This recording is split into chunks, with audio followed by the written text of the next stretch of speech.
Gloire à Dieu. Donc, je vais inviter ce matin à tourner dans vos Bibles avec moi, mais si vous n'avez pas vos Bibles, on va regarder ensemble sur l'écran derrière moi grâce à notre ami Raymond qui a fait un travail exceptionnel. Donc, on va lire Matthieu chapitre 28 et les versets 19 à 20. Matthieu 28, versets 19 à 20 pour commencer ce message. C'est un verset qui est assez bien connu pour la plupart d'entre nous.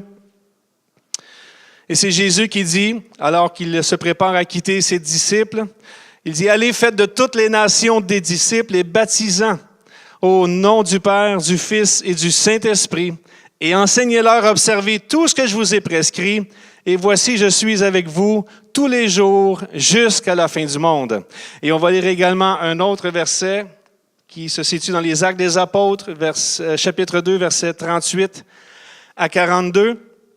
Et juste pour vous remettre dans ce contexte-là, c'est l'apôtre Pierre qui est en train de... Après la Pentecôte, il y a eu le Saint-Esprit est descendu dans la chambre haute, l'apôtre Pierre et tout ça est sorti sur le balcon. Il a commencé à prêcher ce message aux Israélites qui étaient réunis pour la fête. Et Pierre leur a dit, « Repentez-vous et que chacun de vous soit baptisé au nom de Jésus-Christ pour le pardon de vos péchés. Et vous recevrez le don du Saint-Esprit. Car la promesse est pour vous, pour vos enfants et pour tous ceux qui sont au loin, en aussi grand nombre que le Seigneur notre Dieu les appellera. » Et par plusieurs autres paroles, il les conjurait et les exhortait, disant, « Sauvez-vous de cette génération perverse. » Ceux qui acceptèrent sa parole furent baptisés, et en ce jour-là, le nombre des disciples s'augmenta d'environ 3000 âmes. Ils persévérèrent dans l'enseignement des apôtres, dans la communion fraternelle, dans la fraction du pain et dans la prière. Amen. Gloire à Dieu. Ce matin, le titre de mon message, c'est « L'impact du baptême ». Ce matin, on va voir plus précisément quel est l'impact du baptême d'eau dans la vie du croyant et pour passer de la vie de croyant à la vie de disciple. Donc, le but est de faire de tous les croyants des disciples de Jésus-Christ.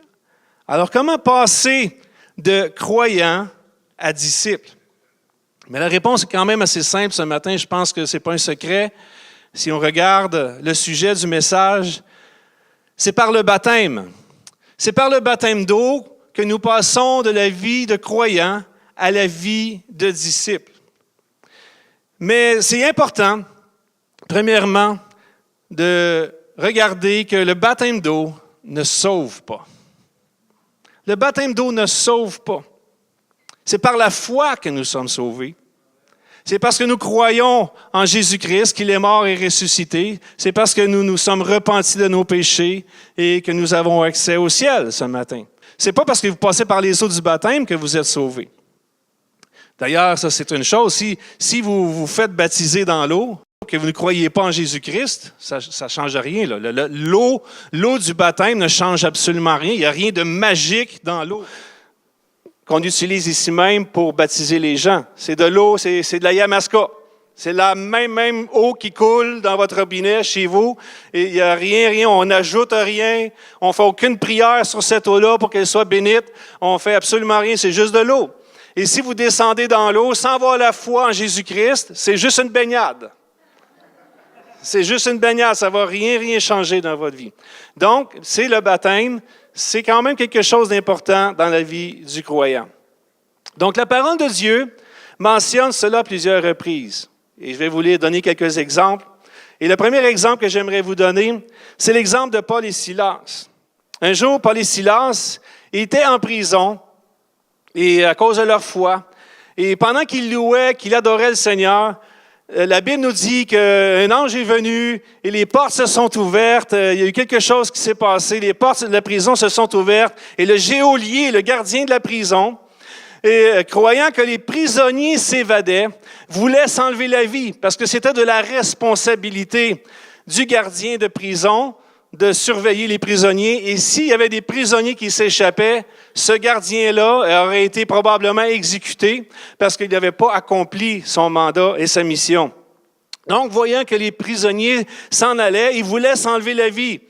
Et il se jetait tout tremblant aux pieds de Paul et Silas. Il les fit sortir et dit, « Seigneur, que faut-il que je fasse pour être sauvé? » Et Paul et Silas répondirent, « Crois au Seigneur Jésus, et tu seras sauvé, toi et ta famille. » Et ils lui annoncèrent la parole du Seigneur, ainsi qu'à tous ceux qui étaient dans sa maison. Il les prit avec lui, et à 7 heures même de la nuit, il lava leurs pieds, et aussitôt il fut baptisé, lui et tous les siens dans sa maison. Ça, on retrouve ça dans les Actes des Apôtres, chapitre 16, et le verset 28, pour ceux qui prennent des notes.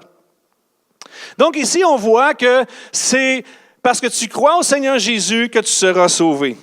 Et dans Romains, chapitre 10, verset 9, un autre exemple, versets 9 et 10, « Si tu confesses de ta bouche le Seigneur Jésus, et si tu crois dans ton cœur que Dieu l'a ressuscité d'entre les morts, tu seras sauvé. Car c'est en croyant du cœur qu'on parvient à la justice, et c'est en confessant de la bouche qu'on parvient au salut. » C'est pour ça que lorsqu'on a des gens qui se font baptiser dans l'eau, on leur demande d'apporter un témoignage. Pourquoi? La raison est très simple. On veut entendre leur confession. On veut entendre de leur bouche qu'ils croient au Seigneur Jésus. On veut les entendre confesser leur foi. Et ça, c'est important, la confession de ta bouche devant le Seigneur. Et il y a un autre verset d'ailleurs que je peux mentionner, que je ne peux absolument pas passer à côté. Et sûrement, peut-être d'entre vous, vous l'avez déjà mentionné. Oui, mais pasteur, c'est écrit dans Marc 16, 16. « Celui qui croira et qui sera baptisé sera sauvé, mais celui qui ne croira pas sera condamné. » Donc ici, à première vue, on peut avoir la pensée que le fait de croire et d'être baptisé fait en sorte qu'on est sauvé. Mais il y a deux grandes vérités là-dedans. La première, c'est qu'il faut croire pour être sauvé. C'est la première partie du verset. Celui qui croira. La deuxième partie nous parle du baptême, que le baptême, c'est la chose la plus importante que le croyant doit faire après avoir cru. Ça vient tout de suite après. Donc, le baptême, c'est pas quelque chose à négliger. C'est quelque chose d'important dans la vie du croyant pour que ce croyant passe de la vie, tout simplement, de croyant à la vie de disciple. Et la preuve, c'est que le verset termine en disant « Mais celui qui ne croira pas sera condamné. » Donc, ce n'est pas parce qu'il n'a pas été baptisé qu'il va être condamné, c'est parce qu'il ne croit pas qu'il sera baptisé. Est-ce que vous me suivez ce matin? Donc, dans tous les exemples mentionnés ce matin, nous voyons clairement que le baptême est prodigué rapidement après la confession de foi au Seigneur Jésus-Christ. Ce n'est pas quelque chose qui tarde. Et dans notre texte de départ, d'ailleurs, dans Acte 2, dans le discours de Pierre, après la Pentecôte, il est écrit que ceux qui acceptèrent sa parole furent baptisés. Hein? Ça dit « en ce jour-là ». En ce jour-là, ils furent baptisés. Et la Bible dit « le nombre des disciples augmentèrent de 3 ». Mais pas le nombre de croyants. Ce n'est pas le nombre de croyants qui a augmenté, c'est le nombre de disciples. Dites avec moi le mot « disciple » ce matin. Donc, il y a une différence. On voit qu'ils ont cru au Seigneur, qu'ils ont entendu le message de l'apôtre Pierre, leurs cœurs ont été touchés, ils ont cru le message de l'apôtre Pierre, et parce qu'ils ont cru, alors ils ont décidé de se faire baptiser, et là, ils ont passé de croyants à disciples. Dans l'histoire de Paul et Silas, à la maison du gardien, ils annoncèrent la parole du Seigneur ainsi qu'à tous ceux qui étaient dans sa maison. Ils prient avec lui à cette heure même de la nuit. À cette heure même de la nuit, et ils furent baptisés. Lui et toute sa famille ont été baptisés. Donc, on voit que le baptême d'eau, c'est quelque chose c'est pas quelque chose qui nous sauve, mais c'est quelque chose de très important dans la vie du croyant. Et si on voudrait, ici même, on a la tradition de faire un baptême d'eau une fois par année, mais je vous dirais qu'à l'époque des apôtres, à l'époque de la parole de Dieu, il y avait des baptêmes d'eau à tous les jours.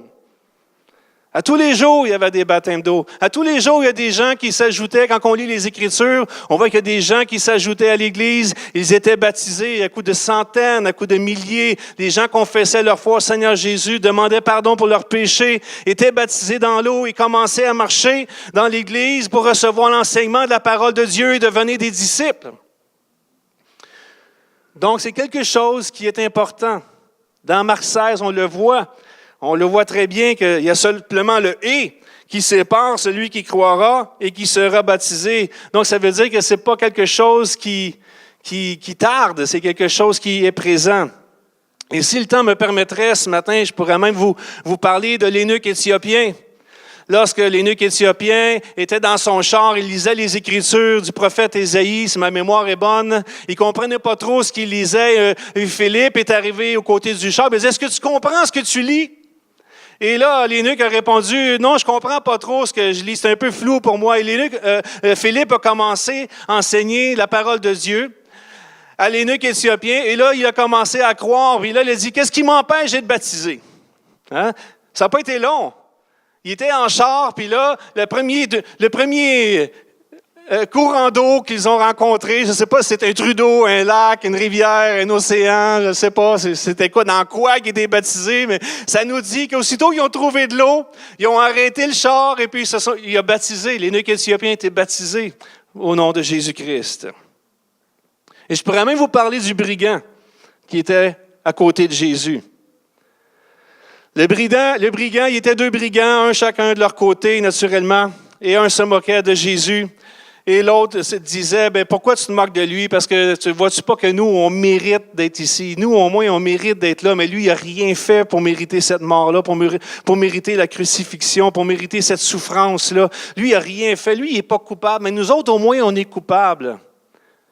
Donc, on voit à travers ces paroles-là qu'il y a une repentance, il y a une reconnaissance de sa culpabilité devant le Seigneur Jésus. Et ce brigand est allé vers Jésus, il a tourné son visage vers Jésus, puis il a dit, « Seigneur, souviens-toi de moi quand tu seras dans ton paradis. » Et Jésus a mentionné rapidement, il a dit, « Aujourd'hui même, tu seras avec moi dans le paradis. » Aujourd'hui même, tu seras avec moi dans le paradis. Ce brigand-là a été sauvé in extremis, vous me direz, mais il n'est jamais trop tard pour donner ta vie à Jésus. Même si tu es dans ton lit de mort ce matin, que tu es en train d'écouter ce message, peut-être tu es à l'hôpital ou dans une résidence, puis tu sens que tes jours tirent à leur fin, il n'est pas trop tard pour donner ta vie à Jésus. Il n'est pas trop tard pour reconnaître que tu es un pécheur. Il n'est pas trop tard pour reconnaître que Jésus, c'est le sauveur du monde. Et tu peux donner ta vie à Jésus ce matin. Amen?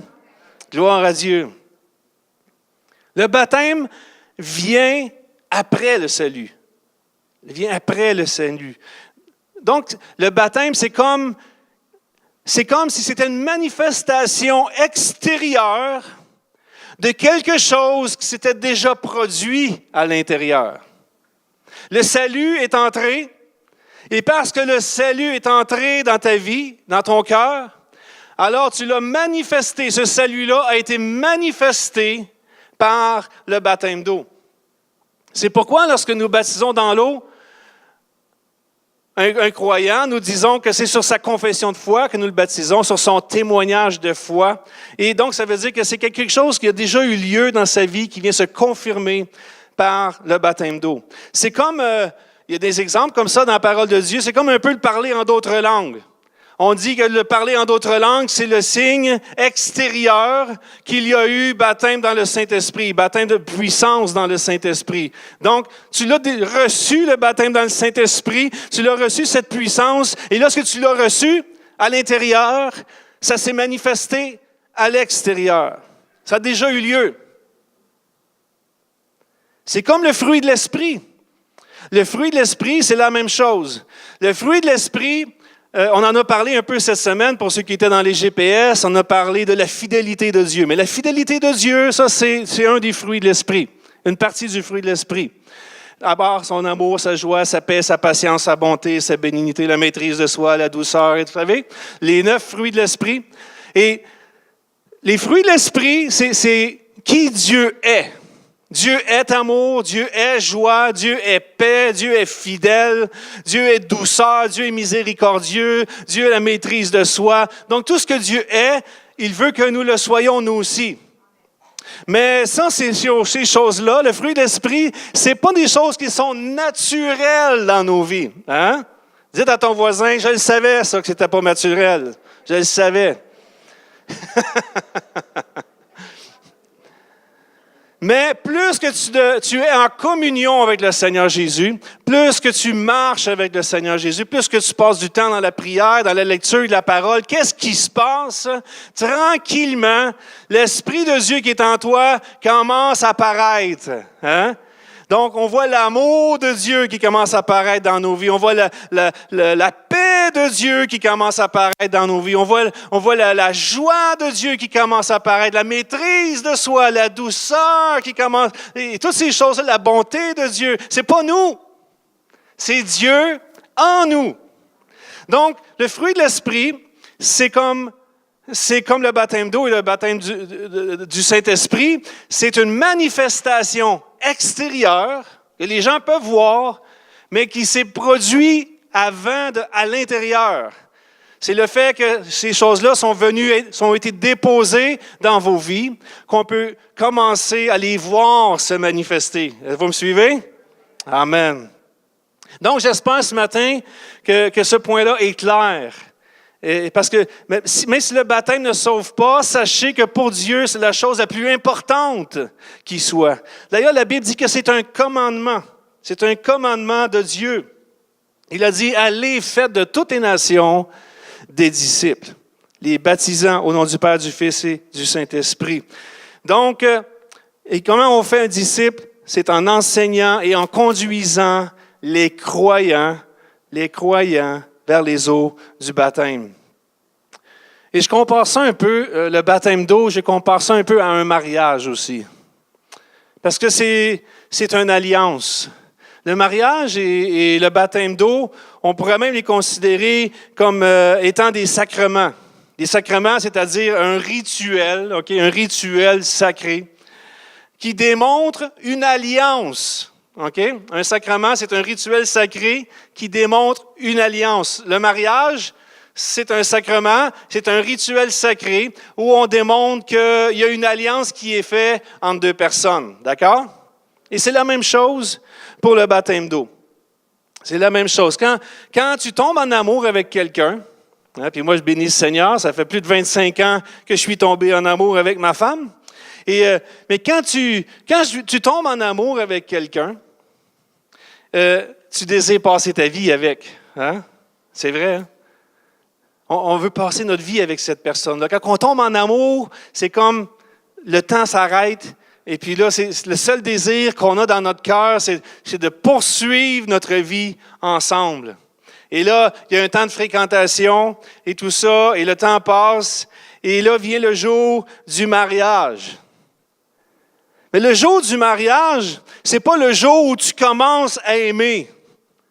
Tu as déjà commencé à aimer avant. Hein? Tu as déjà commencé, ça fait déjà quelque temps que tu aimes ta partenaire, que tu aimes ton ami, que tu aimes ta blonde, ton chum, appelez-le comme vous voulez ce matin, là, je ne sais pas quel mot utiliser. Mais ça fait déjà un bout de temps que tu es en amour avec cette personne-là. Et parce que tu es en amour avec cette personne, tu désires te marier. Tu désires passer une alliance. Et quand tu tombes en amour, c'est ce qui te pousse. Le mariage, c'est l'alliance qui vient sceller cet amour-là. C'est l'alliance, ce n'est pas le début de l'amour, mais l'amour était déjà là. Mais l'alliance, c'est le résultat, c'est le fruit de l'amour. Et c'est la même chose avec le baptême d'eau. Le baptême d'eau, c'est une alliance que tu fais avec Jésus. Après que tu sois tombé en amour avec lui. Quand tu tombes en amour avec Jésus, la Bible nous parle des fois, vous savez, il y a des textes qui disent que je reproche à l'Église, c'est que tu as abandonné ton premier amour. Donc, quand on vient à Jésus, on tombe en amour avec Jésus. Puis quand on tombe en amour avec Jésus, c'est comme quand on tombe en amour avec notre copine ou notre copain.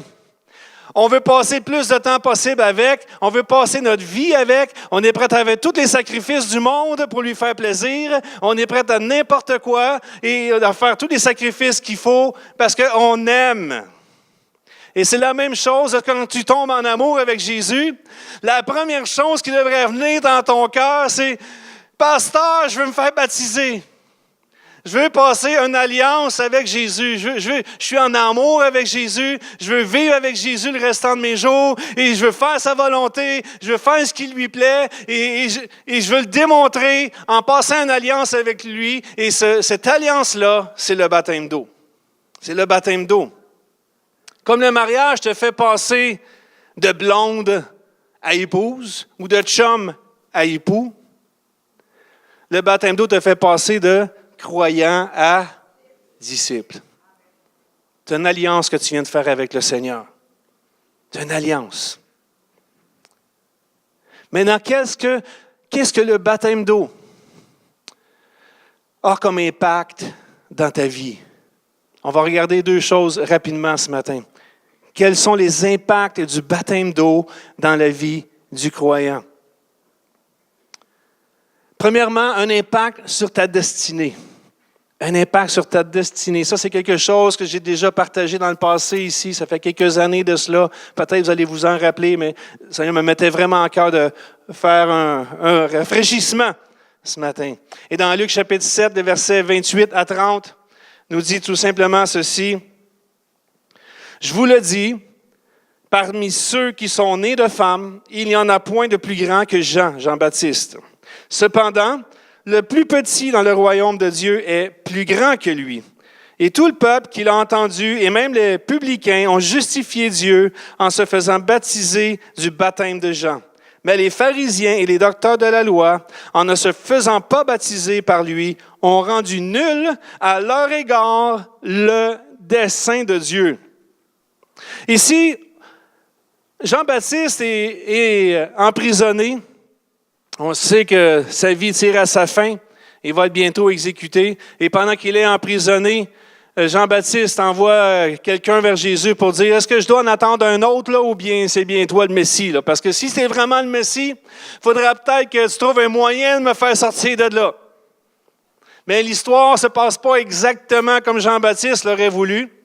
Mais Jésus est auprès de ceux qui lui posaient des questions. Il dit, qu'est-ce que vous êtes allé voir là, dans le désert? Là? Qu'est-ce que vous êtes allé voir? Un homme habillé avec des grands habits, tout ça.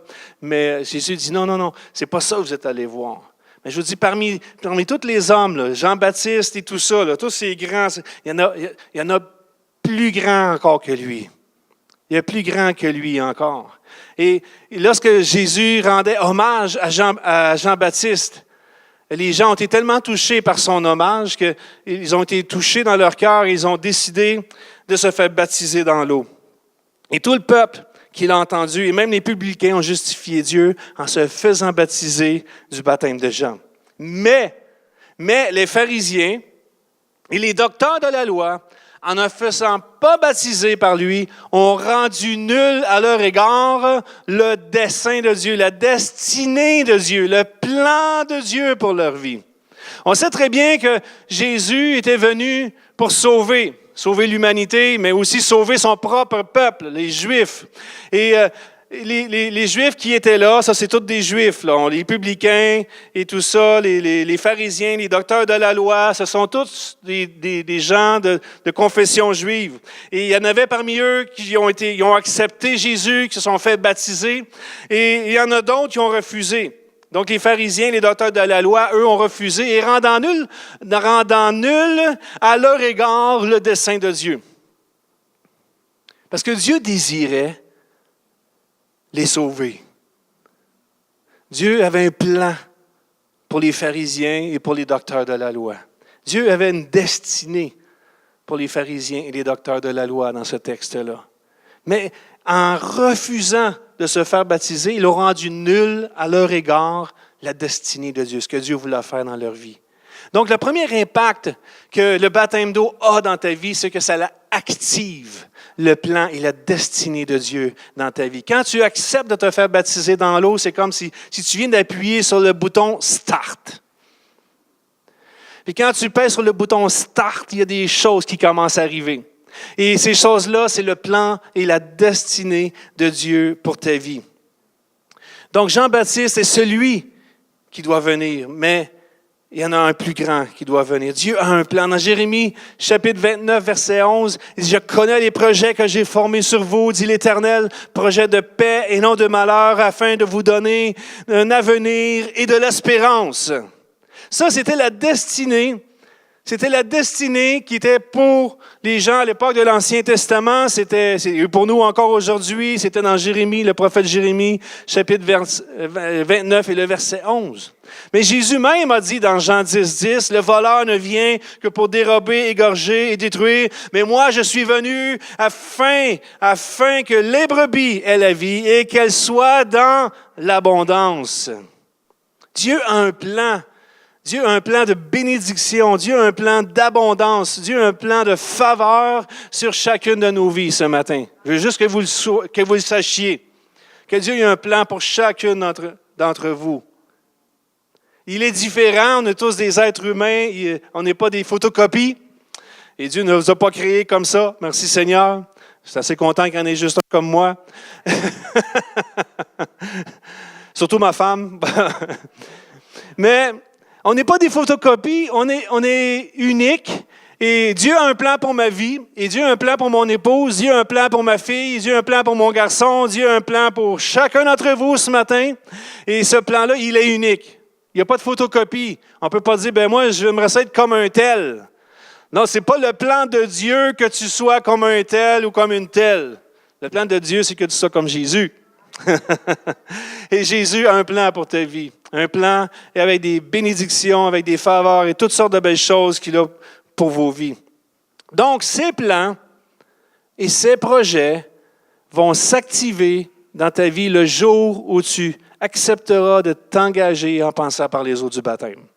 En acceptant le baptême, en acceptant cette alliance que Dieu veut faire avec toi, ça va activer le plan de Dieu pour ta vie. Donc, non seulement ces choses-là vont s'activer, mais il y a un héritage spirituel. Il y a un héritage spirituel que Dieu détient dans sa main ce matin pour chacun d'entre nous. Il y a un héritage spirituel qu'il détient dans sa main pour chacun d'entre nous. Et lorsque tu acceptes de passer par les eaux du baptême, ce que ça fait, c'est que ça ouvre la main du Seigneur. Ça ouvre la main du Seigneur sur ta vie. Et alors, tout ce que l'héritage spirituel que Dieu a pour toi vient d'être déposé dans ton cœur. Il y a un dépôt qui se fait dans ton cœur le jour où que tu acceptes de passer par les eaux du baptême. C'est un héritage. Mais non seulement le baptême active la destinée de Dieu pour ta vie, mais elle fait aussi autre chose. Elle fait de toi une part entière du corps de Christ. Et ça, je vais l'expliquer. Donc, impact sur le corps de Christ. Et on va lire ensemble dans 1 Corinthiens, chapitre 12, des versets 12 à 13. Pardon, j'ai passé un peu trop vite. 1 Corinthiens 12. Non, j'ai pas mentionné la bonne référence, je crois. C'est bien dans 1 Corinthiens 12, versets 12 à 13. Ce n'est pas Luc chapitre 7, c'est juste pas la bonne référence, mais c'est le bon verset. Ça dit, « Car comme le corps est un et a plusieurs membres, et comme tous les membres du corps, malgré leur nombre, ne forment qu'un seul corps, ainsi en est-il de Christ. Nous avons tous, en effet, été baptisés dans un seul esprit pour former un seul corps, soit juif, soit grec, soit esclave, soit libre, et nous avons tous été abreuvés d'un seul esprit. » Ici, je vais le relire encore, ça dit, « Nous avons tous, en effet, été baptisés dans un seul esprit pour former un seul corps. » Pour former un seul corps, le corps de Christ. Donc, quand tu te fais baptiser dans l'eau, c'est comme si tu deviens un membre du corps de Christ. Tu deviens partie prenante de ce corps. Le baptême te donne des privilèges et te donne des responsabilités. Parce qu'en tant que membre du corps de Christ, ça vient de pair. Dans Corinthiens 12, le chapitre, c'est un chapitre qui nous parle des dons spirituels, qui nous parle des ministères dans l'Église. Et on voit que ces choses-là, les dons spirituels ont été donnés à chacun d'entre nous. À chacun d'entre nous. Et dans ce texte-là, nous voyons que c'était pour le bien commun, c'était pour l'édification du corps de Christ. Or, à chacun, la manifestation d'esprit est donnée pour l'utilité commune, nous dit le verset 7. Et si un membre souffre, tous les membres souffrent avec lui. Si un membre est honoré, tous les membres se réjouissent avec lui. Vous êtes le corps de Christ et vous êtes ses membres, chacun pour sa part. Nous sommes tous ici ce matin partie prenante du corps de Christ pour tous ceux et celles qui ont été baptisés dans l'eau. Là, tu es en train de me dire, pasteur, parce que je ne suis pas baptisé, je ne fais pas partie de l'Église. C'est pas ça que je suis en train de dire. C'est pas ça que je suis en train de dire. Je veux juste vous montrer que l'engagement, l'alliance, quand on fait une alliance avec le Seigneur, c'est comme s'il y a quelque chose, il y a un plus. Il y a un plus qui s'ajoute à ta vie. Il y a un plus qui s'ajoute à ta vie. Dans 1 Pierre, chapitre 4, verset 10, « Comme de bons dispensateurs des diverses grâces de Dieu, que chacun de vous mette au service des autres le don qu'il a reçu. » Le don qu'il a reçu. Tout ce que nous faisons dans l'Église a pour but l'édification du corps de Christ. Moi, ce matin, j'ai besoin de vous. Et vous avez besoin de moi. On est tous ensemble. On est comme la familia. Hein? C'est la familia. Il y a quelque chose qui nous unit. Et il y a un esprit, l'Esprit de Dieu qui nous unit ce matin. Et ça, on le sait, il y a quelque chose, quelquefois c'est visible, quelquefois ça l'est moins, mais il y a quelque chose. On est une famille ce matin, on fait partie du corps de Christ.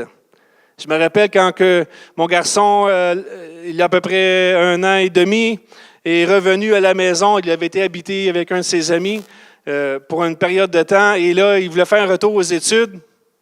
Et là, il est venu nous voir. Il dit, « Papa, peux-tu revenir à la maison? » Ben oui, tu peux revenir à la maison.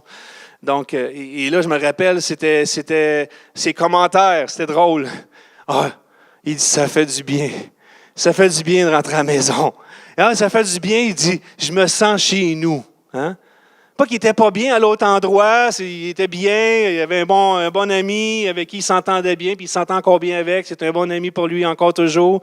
Mais le fait de rentrer à la maison, c'était comme, il y avait un sentiment là que, ça ici c'est chez nous, là. Ça c'est l'atmosphère de la maison. Peut-être plus l'odeur de la bouffe, là, peut-être qu'il... Ça l'a peut-être aidé un peu, là, la bonne bouffe à maman. Là, peut-être qu'il s'ennuyait de ça aussi. Là, ça aussi, ça devait faire du bien parce qu'il n'était pas bien gros quand il revenait à la maison. Mais là, disons qu'il a commencé à... Là, il ne peut plus s'envoler aussi facilement, disons. La famille, le fait de rentrer à la maison. Le fait de rentrer à la maison, de se sentir chez nous, de se savoir qu'on est ensemble ce matin, qu'on est là pour se supporter les uns les autres. Hier soir, il y avait un souper, on était avec des amis au restaurant et tout ça, et beaucoup de chrétiens étaient là, des pasteurs étaient là, on est allés souper ensemble. Et ma sœur qui habite à Gatineau, est descendue pour venir souper avec nous. Et ma sœur, c'est la seule qui n'était pas chrétienne dans toute la gang qui était là. On était peut-être 20 au restaurant. Et à un moment donné, là, je lui présentais tous mes amis. Je vais te présenter Daniel, je vais te présenter Alex, je vais te présenter tous mes amis, Patrick, puis Jean-Benoît, puis leur épouse. Puis là, elle me regarde, elle dit, c'est-tu tous des chrétiens? J'ai dit, oui, c'est tous des chrétiens. J'ai dit, ça, c'est la famille. Tu sais, j'ai dit, ça, c'est quand tu deviens chrétien, j'ai ça à ma soeur, quand tu deviens chrétien, là, tu ne sais pas, là, mais tu rentres dans une grande famille. Hein? La famille est grande. Et ma soeur comprenait ce principe-là aussi parce qu'elle a marié un militaire. Et lorsque mon beau-frère a fait sa formation à Saint-Jean, après ça, il était posté à Kingston. Il était là pendant quelques années. Et après ça, il est allé au Manitoba, à Shiloh. Il était là sur la base militaire pendant quelques années. Il a dû quitter pendant un certain temps pour aller en Afghanistan. Et pendant tout ce temps-là, ma sœur, elle était comme un peu isolée. C'était peut-être la seule francophone au Manitoba sur la base militaire. Mais pendant que mon beau-frère était parti, il y a une fraternité entre les épouses des soldats, avec ceux qui restent sur la base. Il y a une entraide qui est là, qui est naturelle les uns vers les autres. C'est un besoin avec les enfants, ils sont là pour t'aider. C'est un besoin d'un transport pour aller faire l'épicerie, ils vont y aller. Elle comprenait le principe. Sans être chrétienne, elle comprenait, elle dit, oui, je sais ce que tu veux dire. Parce que c'est ça qu'elle vivait, c'est ça qu'elle vit encore aujourd'hui dans la fraternité de ceux qui sont dans l'armée canadienne. Donc, il y a une famille qui est là. Il y a une famille, et cette famille-là, c'est quelque chose d'important. Lorsque nous sommes baptisés, nous entrons non seulement dans une alliance avec Jésus, mais également avec le corps de Christ. Avec le corps de Christ. Et ça, c'est le secret de la victoire. Parce qu'on a besoin les uns des autres. On a besoin des uns des autres. Mais je ne sais pas c'est quoi, dans quelle situation tu es ce matin. Peut-être que je vais inviter les musiciens à s'approcher tranquillement, tout doucement. Peut-être que le baptême d'eau, ça peut être quelque chose qui fait peur. Dans ce sens que c'est l'engagement. Et des fois, l'engagement, c'est quelque chose qui fait peur. L'alliance, faire une alliance, que ce soit faire une alliance avec Jésus ou faire une alliance avec le corps de Christ, c'est quelque chose qui... Quelquefois, on aime mieux être... on est bien dans l'Église, on se sent bien, on ressent l'amour de Dieu, on a des amis, mais c'est comme s'il y a quelque chose qui... Je ne sais pas, il y a quelque chose qui t'empêche d'aller un peu plus loin dans ta démarche avec le Seigneur. Et comme il y a, je ne sais pas si c'est une crainte ou une incertitude ou une mauvaise philosophie, une mauvaise pensée. Peut-être que tu penses que tu n'es pas assez bon encore pour te faire baptiser dans l'eau. Mais ça peut être quelque chose qui peut t'empêcher d'aller avec le Seigneur, d'aller un peu plus loin dans ton engagement avec Dieu. Puis j'aimerais ce matin que, pour ceux et celles qui sont parmi nous, puis moi je ne sais pas qui est baptisé, qui ne l'est pas, mais j'aimerais que tu puisses réfléchir à cela. J'aimerais que tu puisses réfléchir. Moi, j'aimerais t'inviter à prendre cette alliance-là avec le Seigneur, puis prendre cette alliance-là avec le corps de Christ. Parce qu'on a besoin de toi. On a tous besoin de toi ce matin. Puis tu as besoin de nous aussi. Et il y a une bénédiction. Il y a une bénédiction qui se rattache à ce commandement, à cette parole du Seigneur qui dit « Fais de toutes les nations des disciples ». Parce que sinon, le Seigneur ne nous l'aurait pas demandé. Fait qu'il sait que c'est bon pour nous. Et j'aimerais aussi m'adresser à ceux et celles qui sont baptisés comme moi, et comme probablement beaucoup d'entre vous. J'ai comparé le baptême d'eau à un mariage. Dans ce sens que c'est une alliance qu'on fait pour vivre avec notre conjointe ou notre conjoint pour le restant de nos jours. Et là, je l'ai comparé avec Jésus. S'engager à vivre avec Jésus pour le restant de nos jours. Et j'imagine que cette alliance, c'est un peu comme celle du mariage. Des fois, avec les années, c'est un peu moins bouillant. C'est un peu moins chaud. Et peut-être des fois, il y a eu des difficultés. Il y a eu des épreuves. Peut-être qu'il y a eu des paroles qui ont été blessantes, des choses qui ont été dites ou faites à votre sujet, puis que ça vous a refroidi beaucoup par rapport à votre relation avec Jésus ou par rapport à votre relation même avec le corps de Christ. J'aimerais ça ce matin que vous puissiez, un peu comme on fait avec le mariage, faire un renouvellement. On pourrait renouveler nos vœux ce matin avec le Seigneur. Puis, Seigneur, moi je me rappelle le jour où j'ai été baptisé. J'ai encore la cassette chez nous. J'ai beaucoup changé, à tous les niveaux. Mais la Bible dit, n'oublie pas d'où tu viens. Hein? N'oublie pas ton premier amour. Et des fois, les années passent, puis ça peut devenir tellement routinier, comme le mariage. Ça peut devenir tellement routinier, on peut tellement prendre des choses pour acquis. Il y a tellement de choses qui peuvent arriver à travers les années, comme je disais tantôt, peut-être des blessures, des déceptions, des attentes non rencontrées. Et puis là, à un moment donné, on se dit, viens à l'église, là, mais j'ai vraiment... je vais juste rester dans mon coin, là, m'en faire mon affaire toute seule, puis je vais être correct, là. Je suis content, je suis chrétien, je suis sauvé, je suis baptisé, mais ça m'intéresse plus ou moins là, d'aller plus loin. Tu sais. Je suis content de voir les gens le dimanche. Là. Je vais en saluer quelques-uns, mais pas tout le monde. Je choisis ma section. Vous comprenez? Le corps de Christ. Ton alliance avec le corps de Christ. Ton alliance avec Jésus-Christ. Et j'aimerais ce matin, en terminant, qu'on puisse se lever ensemble et qu'on puisse louer le Seigneur un instant. Peut-être que Philippe va nous conduire dans un chant. J'aimerais qu'on prenne juste quelques minutes. On va louer le Seigneur. On va louer le Seigneur, on va chanter, on va louer le Seigneur. Puis pendant qu'on va faire ce chant, je vous invite juste à chanter, le chanter avec nous et juste de prendre du temps ce matin, juste pour renouveler tes vœux avec le Seigneur. Je vous l'avais dit que c'était pas juste pour les non-baptisés, hein? C'est pour les baptisés aussi. Donc, c'est à chacun d'entre nous, un peu comme quand on prend la communion, la Bible dit de s'observer soi-même. Et j'aimerais vous inviter à le faire ce matin, juste à vous examiner vous-même, puis juste pensez au jour où vous avez été baptisé. Pensez à l'amour que vous aviez pour Jésus, à l'amour que vous aviez pour le corps de Christ. Puis si jamais ces choses-là se sont refroidies avec les années, juste peut-être dites au Seigneur ce matin, Seigneur, je veux revenir, Seigneur. Je veux revenir dans cet état-là. Je sais que ça ne sera plus comme avant. Ça ne sera jamais comme le jour. Les renouvellements de vœux de mariage, c'est jamais comme le jour du mariage. Il y a beaucoup de choses, de bagages qui sont arrivés dans la vie qu'on ne peut pas oublier, qu'on ne peut pas effacer, qu'on ne peut pas nier.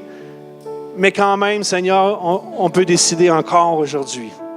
Encore aujourd'hui, on peut décider, Seigneur, me voici. Comme on a chanté, Seigneur, ce matin, moi j'ai décidé de suivre Jésus. Moi, j'ai décidé de suivre Jésus. Donc, je t'encourage ce matin, juste renouvelle tes vœux avec le Seigneur. C'est en toi puis Dieu, c'est en toi puis Dieu. Dis-le dans tes mots à toi. Dis, Seigneur, je t'aime. Seigneur Dieu, me voici devant toi. Alléluia, pour te louer, t'adorer. Alléluia. Et Dieu va faire son œuvre dans votre cœur ce matin. Dieu va renouveler. Je prie que Dieu renouvelle votre amour. Que Dieu vous renouvelle son amour. Alléluia. En vous, en chacun d'entre vous ce matin. Alléluia. Merci, Seigneur.